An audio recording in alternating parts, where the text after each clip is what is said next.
Thank you very much. So I am president of the San Antonio Radio Club. We've been around since 1919. We look at new technology all the time. Why? If not, we'd still be doing spark gap and talking about the best way to get a cat's whisker detector to work. So, technology keeps moving on. This is a very interesting technology that tied in really closely with the talk that I gave the last time about packet radio and building packet radio networks across South Texas in the 80s and 90s and even the early 2000s. APRS came out. There was a gentleman that worked with the Navy. He designed, I can go start getting through here. He designed a mapping technique for the Navy to be able to find ships at sea. So if you ever see Hunt for Red October or whatever, they kind of show the trackball version of that kind of on the deal. It's like, this is where people are. He was the person that helped design that for the Navy itself. And then he used that kind of knowledge and institutional information to tie things together. Take a GPS, plug it on the back of a terminal node controller, TNC, and have that transmit out a packet of information that would have, among other things, the longitude and latitude of where you are. There was a bunch of innovations that happened during that time period. Some people, like, you just do it on a fixed time period. I'm going to transmit every 3 seconds if I'm moving, every 30 seconds if I'm not. And then it was like, oh, but I just turned. Okay, transmit now. So it pins that corner. If not, it looks like you're here, and then all of a sudden you're magically there on the other side of the block, and you'd be a straight line through a nice park. So all these kind of innovations that happened with APRS over the years. So once again, tactical mapping, public service event tracking. If you've ever worked MS-150 or one of the bicycle events or other things, they put trackers on all of the turtles, all of the vehicles that go around and pick people up. They also put one on the last person behind the last slowest rider, so they know where the end of the race is. What I found when I was doing that as a motorcycle operator, I noticed that there were bicyclists that were outpacing all the people, including the motorcycle operators, and they had no coverage at all because they were so much faster than all the other bicyclists. So I started tracking them, and basically I was the front of the run. So when people were going through, and so what happens is the person that's running like the event, he could look at a map and say, I have these resources, and I know where the front is, and I know where the back is, and I know at least tactically where things are going on. So if somebody needs help, I can send the nearest turtle to there. So that's kind of the application of what we can do with it.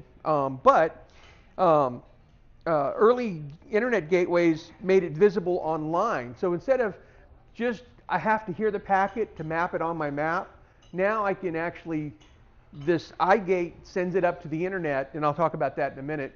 And then that displays it on a web page. And there's a couple of web pages out there for it. Weather became popular as well. Not only can you find out the weather, but you can also find out the altitude, the battery level, all kinds of other technical information about sites or systems or whatever you may be plugged into. Oh, by the way, quick question. How many people here have a radio that can get on the Digital Radio Club's repeaters and systems? Okay. How many of those radios have a GPS tracker in them? Yeah, all of them, right? So you have the technology in your pocket to transmit where you are in your APRS information all the time. Those radios are pre-built for APRS.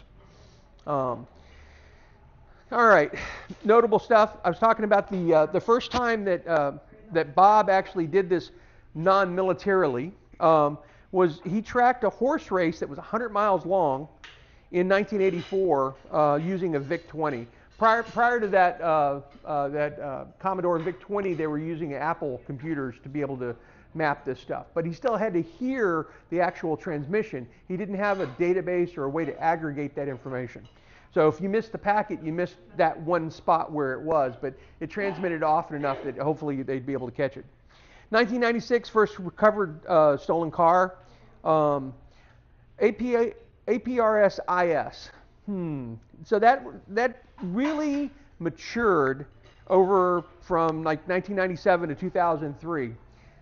What that is when you have your APRS signal that you transmit on the air, there are eye gates out there that pick up that, receive that, and then they transmit that eye gate that eye gate transmits it to APRS.is, which is a distributed database that validates it is a APRS signal and then puts it in a database, so the second tier, once it's validated, it puts it in a second tier set of databases, and that's what these mapping systems on the internet use to be able to display all of the information. And then last, the APRS.fi. That is a website, one of the first ones, where you can go to and find where people are and be able to track them. At least 2 people here that came to this meeting tracked themselves coming to this meeting. So it's kind of nice. Just briefly about the protocol, I can kind of point. This is what one of the frames looks like. Oh, sorry about that. Sorry. No problem. This is what one of the frames looks like. So it's got some time information, longitude, latitude information. I think that's a call sign, and then it's got some data frame in there too. So you can send short messages as well as other information inside of it. Once again, I talked about weather nodes you can put on APRS as well. The next thing briefly I wanted to kind of mention is wide 1-1, wide 2-1.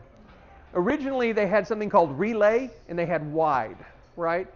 But the problem with relay and wide, those are deprecated. And the reason they are is because what would happen is you would transmit your packet wide. A node would pick that up and say, hey, they want this widely distributed. So what they do is I'm going to retransmit that. Then it goes to the next node and it says, oh, that's a wide, I'll retransmit it. And then it keeps going back and forth and there's like a loop, right? So there's... Can you hand me 2 silverware? Oh, sure. Thank you. No problem. Just another service we provide. That's right. So once again, it kind of got into a loop. And to fix that loop problem, they came out with the wide number situation.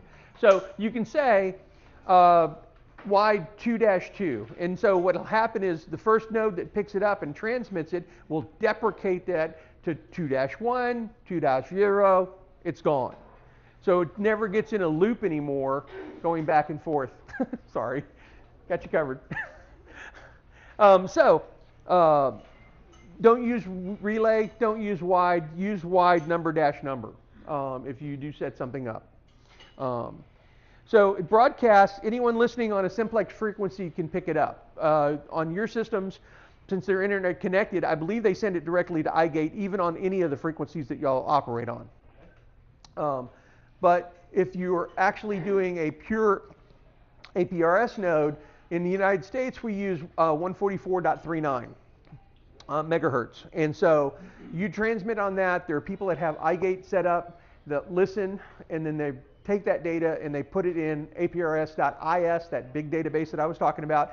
Tier 1 validate, Tier 2 publishes it out for other people to use.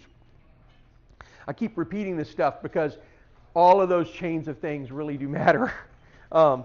It's near real time. I won't say real time because what is now? Is it now or is it like a minute ago now, right? So it's pretty close to where things really are. Once again, 145.39. I'm sorry, I said 144. And supports other data, once again, like weather as well. It is 144, it's not 145. Apparently I got it wrong there. Thank you. I thought it was 144. Thank you. I will correct that in my slide deck and before I send it up. I'm going to give my slide deck to the club. Yeah, no, I appreciate it. Thank you. You know, I doubted myself. I thought that was what it was. Thank you. So 144.39 megahertz FM. 1200 baud AFSK.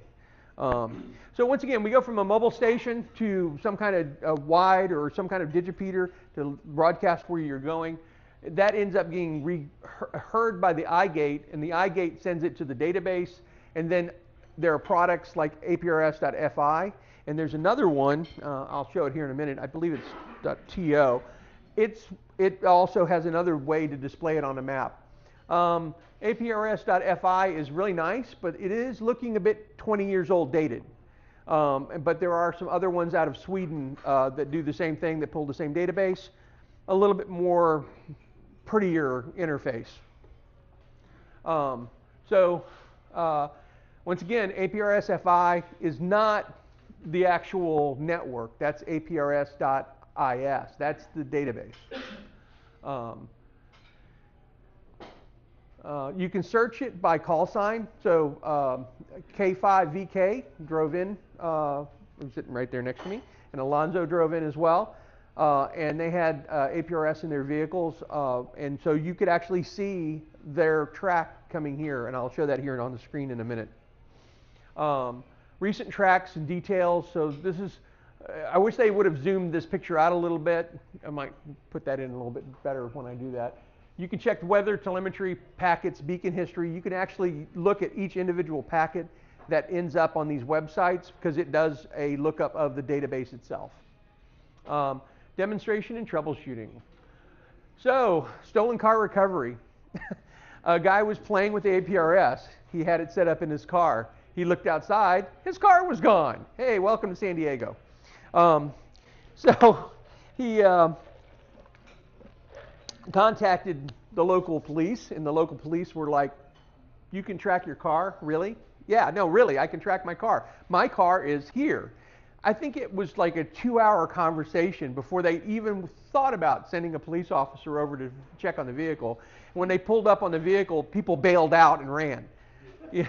And it was minimal damage to the car. But yeah, so, kind of showed him, it's like, this is where my car is. And so, once again, it was quite an involved explanation he had to talk about, because LoJack was still a very localized thing. It had been around since, I think, 1998, but only in the Massachusetts, New England area.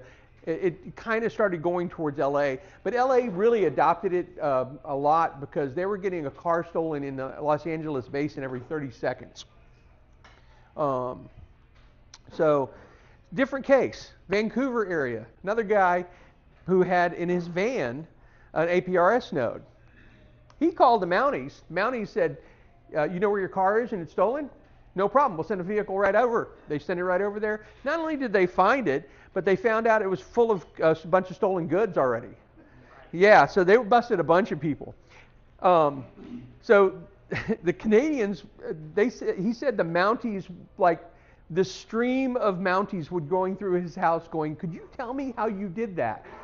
Right? Because it was just so novel for them to be able to just say, "This is where my system is," or "my thing is." So, building blocks. Radio, antenna, got to have something. GPS for a source, or you can type in, if you're just going to enter a fixed location at your house, the longitude and latitude of your wherever you want to broadcast. For traditional stuff, you need a TNC and a tracker, and some kind of APRS capable radio, which of course everybody that works these digital radios, that part of the San Antonio Digital Radio Club network, has a radio that's capable of doing that. Power suited for the mission. And what do we mean by that? Well, let's say you're a car driving around, 10, 15, 20 watts, whatever you got on your vehicle is more than enough to be able to handle that driving around, considering the your antennas might be in a valley, it might be on a hill, it might be who knows where, but it's got to get to the nearest wide or digipeater to be able to pick that up, to transmit it out, to get it to an iGate, to get it down. And I've talked to some people, like they went out to West Texas, they're shocked. They still end up in the database, So somebody heard their packet and was able to put that inside the database. Now, when I say reasonable power, I'm also talking about one other part of it, which is Let's say you put it on a balloon, you need milliwatts because it's going to be at 20,000 feet or whatever, right? So at altitude, you're going to be able to cover a huge swath of land with very, very low power. And also it'll make your power budget better for your tracker and everything else later. Does that mean you don't need to beacon as often? It depends how fast you want to track and what kind of other telemetry you're tracking. You could be tracking barometric pressure or some other sensor that you have on your system. So you can put a number of different things on your balloon tracker device to be able to find it. And also you want to be able to find it when it drops down to the ground as well. So reasonable beacon rates. Once again, it depends on the application you're trying to do. Identify property. APRS data is public, so anything you don't want out in the public domain, don't track with APRS. It's going to end up in a public database. So, you know, if you're if you're doing criminal activity and you're using APRS, yeah, I don't know, you don't have a defense for that really. What's it take other than the digital radios that y'all have? What can you do to get into tracking and stuff? So here's a $115 device.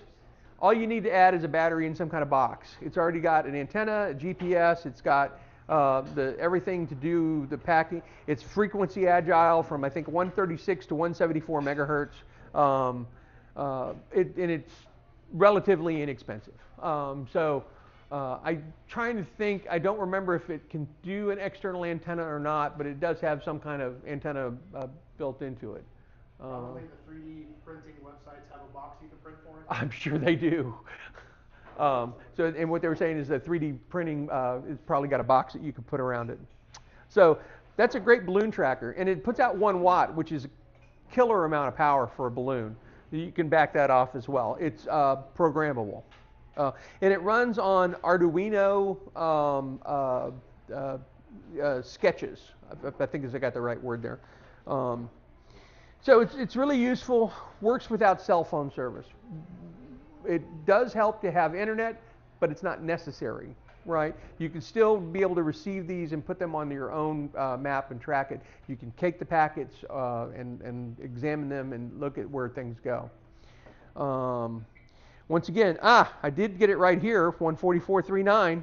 I don't know what happened on that other slide. That just seems weird. I can't believe I typed it in wrong. Yeah, probably did.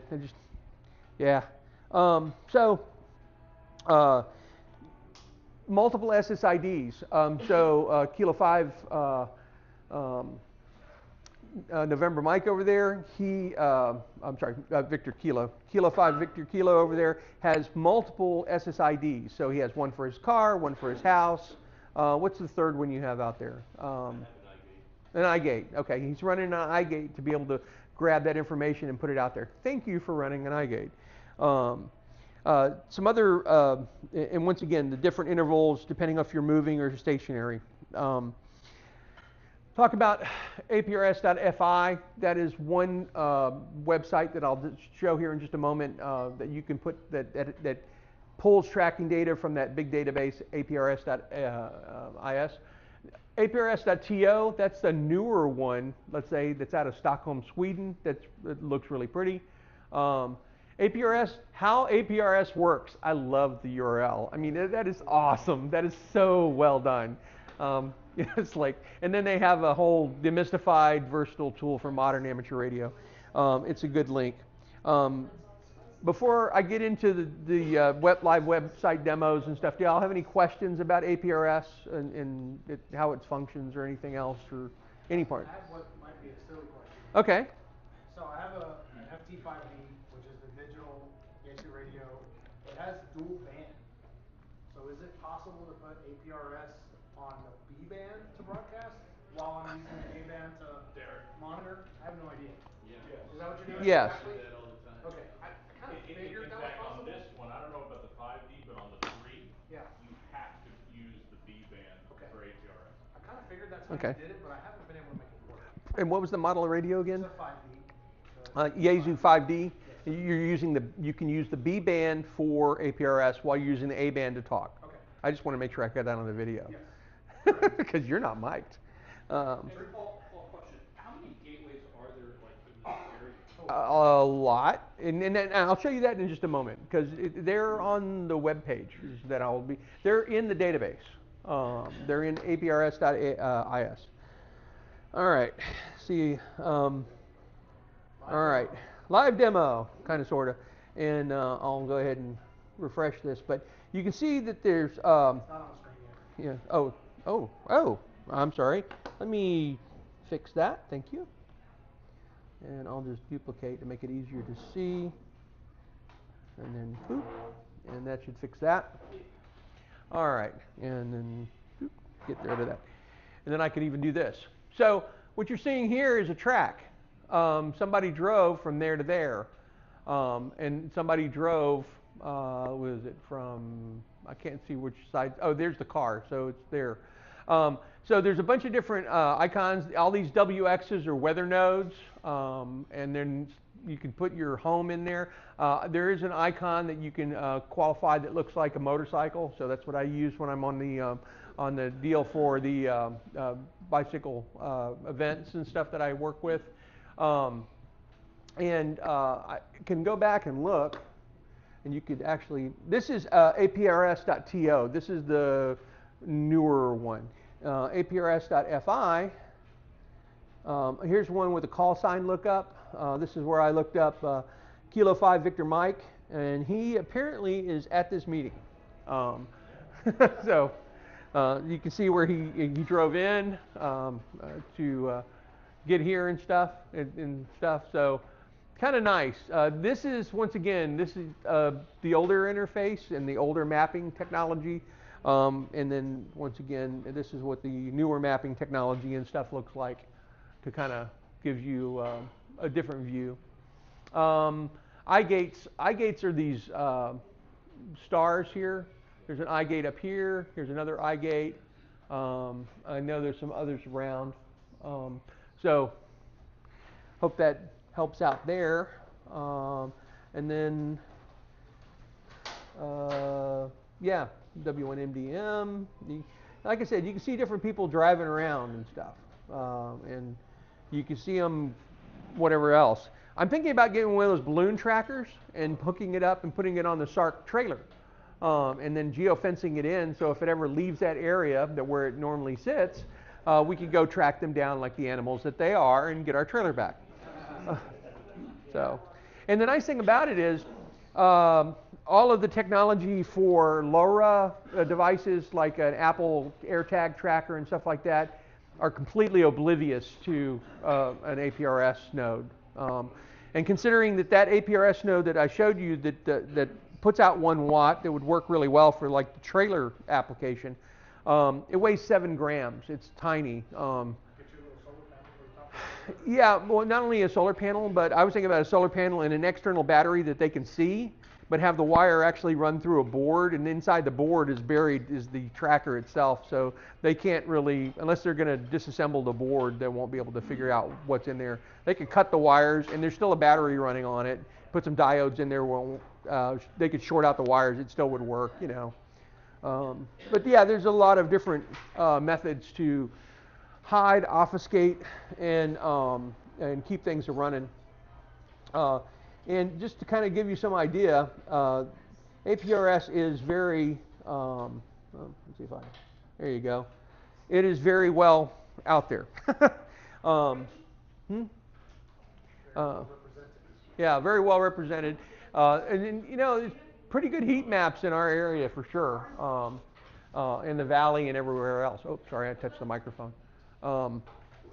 Any other questions about APRS, the gates? Yes, sir.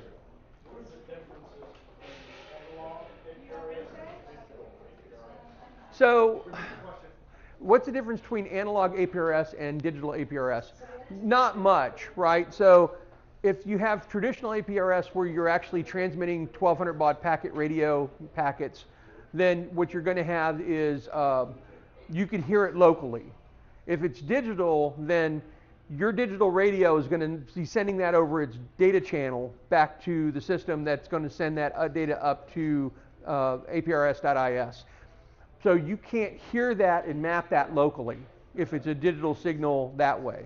There was at one time an app you could put on your phone, and then you could register it with your call sign and be able to track your phone via APRS. I don't know if that even exists anymore. I haven't used it in like a decade, so, but there was one at one time. Wouldn't be surprised if there's another one out there available out there right now. Also, the digital APRS, Doug, you can probably speak to this, works with things like GM mode and various other features of C4FM for the proximity of people to you. Oh, so it'll kind of tell you that there's another or another APRS node near you? No, another C4FM user. C4FM. Which is part of the deal. It's like when you're on digital radio, it tells you exactly how far it is to that other station physically. Yeah. Oh, is that an APRS mode that you have there? Or APRS.fi. Yeah. The app.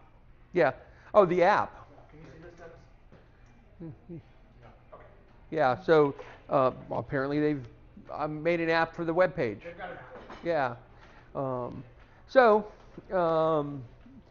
Like I said, I'll be giving this presentation out to the San Antonio Digital Radio Club so they can put it up there.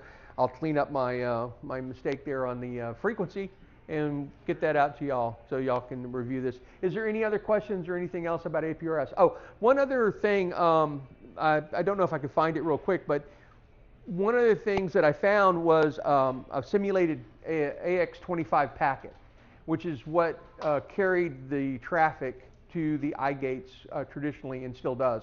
Let me see if I can find that real quick, because I thought it was really funny. As an old packet radio guy, I heard it and I went, that's wrong. And it's not that it was wrong. Let me see if I can find AX.25 sound. And I don't want sound card, I want to hear what it sounds like. There you go. And so what the deal was, it was a sample of the audio. Oh yeah, that's a better word. Sample audio.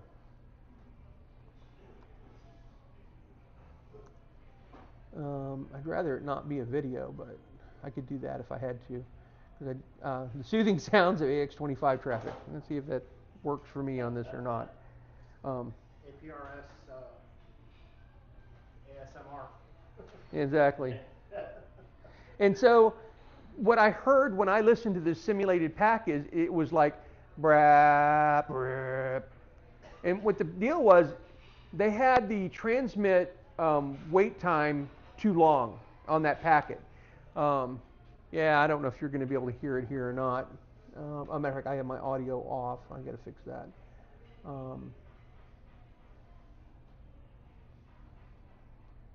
Okay, there was a packet and I missed it. And it is just not working because it's trying to use the TV for audio, and yeah, or that thing. So it's going over HDMI versus the other. Let me see if I can fix that too.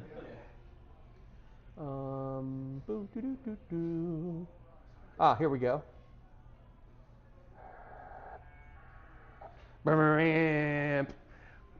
So Welcome to AOL. exactly. It is very similar because it is Bell 202 tones that it's using for 1200 baud packet. That whole beginning preamble is way too long for those radios. There's timing parameters that you can say, if my transmitter comes up to full power and is stable on frequency, then start sending the packet.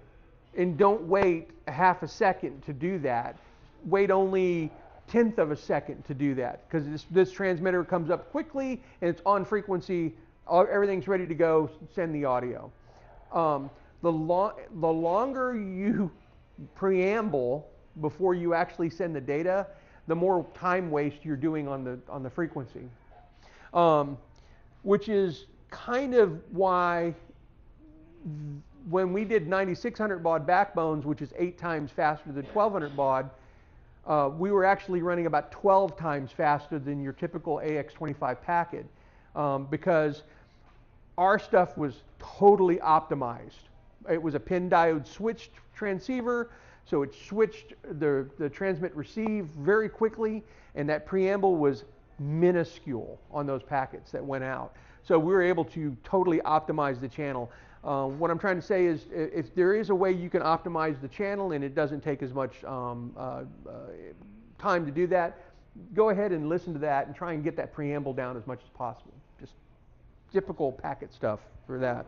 So. Any other questions? Yeah. Go on. Paul, I know the ASU stuff, you got to turn the modem on, and I know some years ago some people had it on the 144 390, and then they moved it, the B band, to some repeaters. We were on a network, all 25 of our repeaters were just going in and out in the middle of a net. We're like, what's going on? So you have to shut the modem off, right, if you move the B band to the repeater. Is that correct? I believe. I don't think you can. If you have the Alonzo, maybe you could answer that better. Yeah. Please don't be a moron in using APRS and broadcast on the repeater. Oh, that's right. There's literally no reason to do. There's no reason to do analog APRS at all if you're running a digital radio. You should be able to send that over your B band in the digital channel because it's already ones and zeros. Send ones and zeros. Don't send audio. That's a good way to put it. Cool. So. But yes, you can do that. Just like you can GM on a repeater frequency. Right.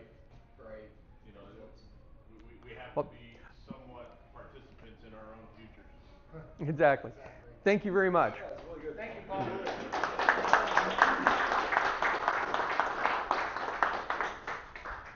Paul, Mm-hmm. can you talk anything about the messaging? Well, I mean, That'll be part 2, the cliffhanger. there you go, the cliffhanger. And we can talk about the messaging too, but it's not the best channel for messaging at all. So it is awkward, and there are so many better ways to do messaging, especially with the San Antonio Digital Radio Club and the network of systems that are out there for that.